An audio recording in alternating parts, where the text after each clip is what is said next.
अच्छा तो समझी साहब, रउआ तो हमरा लड़की के देखिए लेनी, हम रउआ लड़का के देखिए लेनी। अब सब बात तो फाइनल हो गई।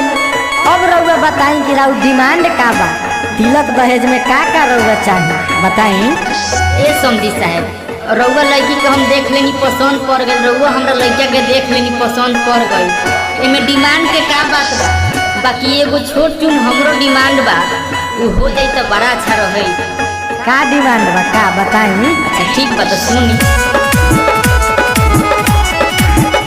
ना तो हेज में सामान चाहिए हो, ना ही पाट के मकान चाहिए हो, ना ही पाट के मकान चाहिए हो।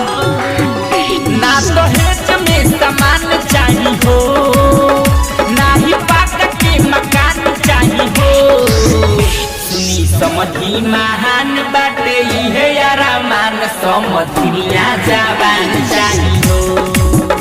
सुनी समझी महान बाटे इहे अरमान, समझिया जवान चाहिए हो। Music by Mukesh Chakiya. जवान चाहिए हो।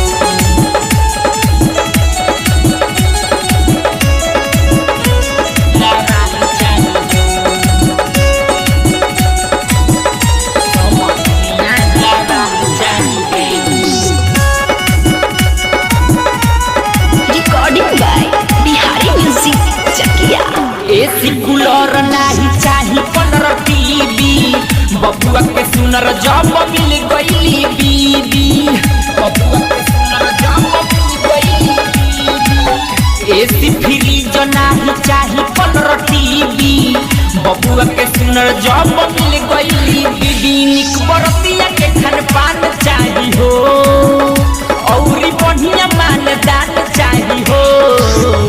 सुनी समझी महान बाटे इहे अरमान, समझिया जवान चाहिए हो। सुनी समझी महान बाटे इहे अरमान, समझिया जवान चाहिए हो।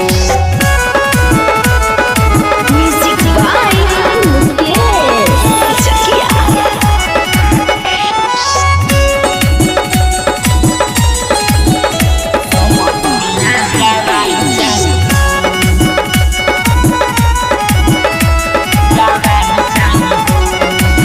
चित्तरंजन कवि मासूम के बात मानी, तब बोली रिश्ता हम डन करतानी। चित्तरंजन कवि मासूम के बात मानी, तब बोली रिश्ता हम डन करतानी। नाही दोसर लगान चाही हो, नाही मोटर या भान चाही हो।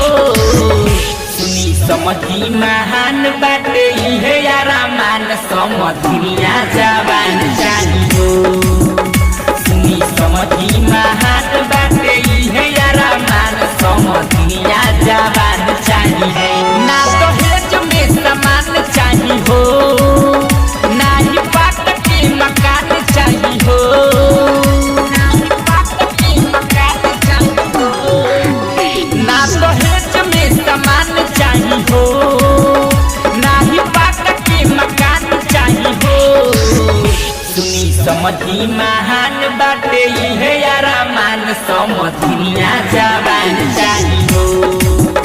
सुनी समझी महान बाटे इहे अरमान, समझिया जवान चाहिए हो। मिक्स बॉय बिहारी म्यूजिक चकिया।